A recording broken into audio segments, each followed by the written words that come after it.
আদ্দিন হাসপাতাল একটি মানবিক হাসপাতাল। আপনারা শুনেছেন, অবগত হয়েছেন যে আদ্দিন হাসপাতালের লাইসেন্স বাতিল করা হয়েছে। একটি মানবিক হাসপাতালের অন্যতম হাসপাতাল হলো এই আদ্দিন হাসপাতাল। আমি অত্যন্ত গুরুত্বপূর্ণ কিছু তথ্য আপনাদের সামনে তুলে ধরব যে হঠাৎ করেই এই সিদ্ধান্ত কেন নেওয়া হলো। সরকার আদ্দিন হাসপাতালকে কেন বরখাস্ত করলেন, কেন বাতিল করলেন? হ্যাঁ, আমরা অনেকে বলছি, অনেক মানবিক দৃষ্টিকোণ থেকে আমরা বলছি যে সরকার ওই 6 জন নবজাতক শিশুর মৃত্যুবরণকে কেন্দ্র করে মানবিক দৃষ্টিকোণ থেকে তিনি এই সিদ্ধান্ত গ্রহণ করেছে। কিন্তু আজকে আমরা একটু বিশ্লেষণ করার চিন্তা করব, এটা আসলেই কতটুকু মানবিক কাজ হয়েছে নাকি অমানবিক কাজ হয়েছে। আর এটা আসলেই ওই 6 জনকে কেন্দ্র করেই আদ্দিন হসপিটালটা বন্ধ করা হয়েছে নাকি এর পিছনে অন্য কোনো কারণ রয়েছে, সেই বিষয়টা আমি আপনাদের সামনে উদ্ঘাটন করার চেষ্টা করব। 6 জন শিশু নবজাতক, 6 জন শিশু মৃত্যুবরণ নিঃসন্দেহে এটা আমাদেরকে ব্যথিত করেছে। নিঃসন্দেহে যারা যেই সমস্ত ডাক্তার বলেন, আদ্দিন হাসপাতাল স্টাফ যারা রয়েছে, যাদের গাফলতির কারণে, যাদের অবহেলার কারণে, অযোগ্যতার কারণে এই 6টি পরিবারের 6 জন নবজাতক শিশু বিদায় নিয়েছে, নিঃসন্দেহে এটা আমাদেরকে ব্যথিত করেছে। এর উপযুক্ত আমরা শাস্তি চাই, উপযুক্ত আমরা শাস্তি চাই। প্রতিনিয়ত আমাদেরকে এই রকমভাবে হাসপাতাল এবং মেডিকেল কলেজগুলো থেকে আমাদেরকে এই রকমভাবে ডাক্তারদের পাইতারা দেখতে হয়। নিঃসন্দেহে আমরা এর উপযুক্ত শাস্তির দাবি করছি। যেই সমস্ত ডাক্তাররা, নার্সরা এবং স্টাফরা জড়িত আছে তাদের উপযুক্ত সর্বোচ্চ আপনি শাস্তির ব্যবস্থা করবেন। কিন্তু বিষয়টা আমার বুঝে আসছে না, বিষয়টা কেমন হয়ে গেল না যে আমার মাথায় একটা ফোড়া উঠলো, আমার মাথায় একটা টিউমার উঠলো, সেটা আমি ট্রিটমেন্ট না করে গোটা আমি মাথাটা, গলার থেকে মাথাটাকে আউট করে ফেলবো। আপনার হাতের আঙ্গুলে যদি একটা ফোড়া হয়, আপনি কি পুরো হাতটাই কেটে ফেলবেন নাকি সেটা ট্রিটমেন্ট করবেন, সেটা আপনি সংশোধনের জন্য কোনো ব্যবস্থা করবেন? বিষয়টা এমন হলো না। আমরা ঢাকায় দেখলাম যে ঢাকা এয়ারপোর্টের পাশেই আমরা দেখলাম যে একটা স্কুল ছিল, সেই স্কুলে ভয়াবহ বিমান ধসে স্কুলে কিন্তু কত শিশু ম্যাডাম মারা গেল কিছুদিন পূর্বে। তাই বলে কি স্কুল প্রতিষ্ঠানটা কি বন্ধ করে দেওয়া হয়েছে? এমনটা তো নয়।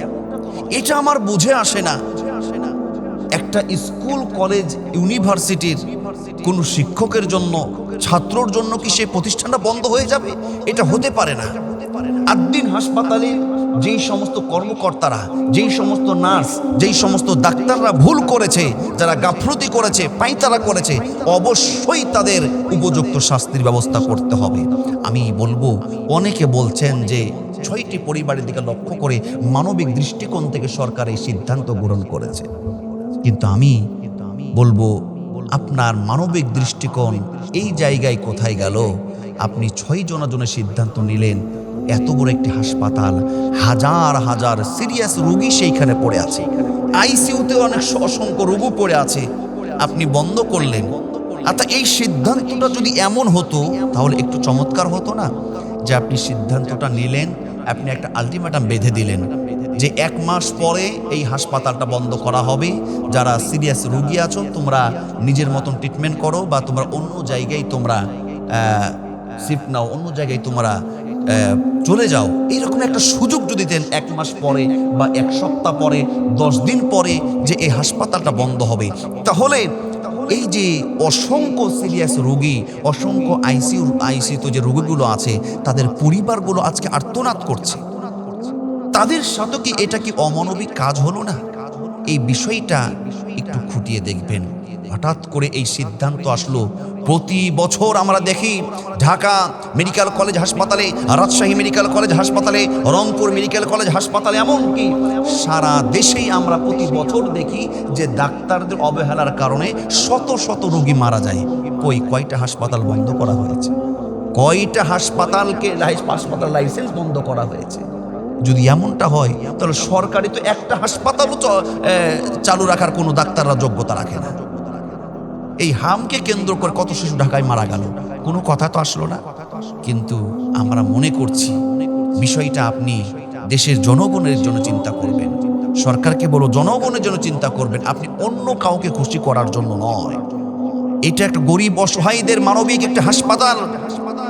অনেক অর্থ কম দিয়ে অসহায় গরিবরা এখানে ট্রিটমেন্ট করত। দেখেন এমনটা আবার সুযোগ নিচ্ছে না তো, আমাদের পার্শ্ববর্তী রাষ্ট্র এমনটা সুযোগ নিচ্ছে না তো যে এই সমস্ত হাসপাতালগুলো বন্ধ হয়ে যাক, সবাই যেন ওই দেশেই বাইরে দেশেই যেন ট্রিটমেন্ট নেয়। সবার দ্বারা তো এটা সম্ভব নয়। তাই আমি অনুরোধ করব অন্য কাউকে খুশি করার জন্য নয়, দেশ জনগণ মাটি মানুষের জন্য।